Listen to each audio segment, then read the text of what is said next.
Hi నమస్కారం అండి. మన త్రిప్రాంతకం అసలుకు ఒక మంచి గుడ్ న్యూస్తో వచ్చారు. Branded Samsung branded smart TV కొంటే దీంతో పాటు mixie, watch, Bluetooth neck band ఇవన్నీ కలిపి వస్తే ఎలా ఉంటుంది? మొబైల్స్ అండ్ ఎలక్ట్రానిక్స్లో ఒక మంచి కాంబో ఆఫర్ రన్ అవుతుంది. ఈ శాంసంగ్ హెచ్డి టీవీతో పాటు ఒక మిక్సర్ గ్రైండర్ 7 స్ట్రిప్స్ ఉంటాయండి ఇందులో. ఈ 7 స్ట్రిప్స్ వాచ్, మంచి Bluetooth neck band,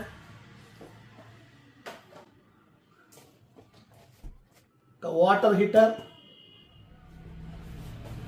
setup box stand, ఈ ఆరు వస్తువులు కలిపి మీకు 15,999 రూపాయలు. మరిన్ని వివరాలకు ఈ స్క్రీన్ మీద కనపడుతున్న మా నెంబర్ని కాంటాక్ట్ అవ్వచ్చు. బ్రహ్మంగారి గుడి ఎదురుగా ఉన్న కరెక్ట్గా బ్రహ్మంగారి గుడి ఎదురుగానే ఉంటుంది మన లక్కీ మొబైల్స్ అండ్ ఎలక్ట్రానిక్స్, బ్రహ్మంగారి కాలనీలో, త్రిపురాంతకం.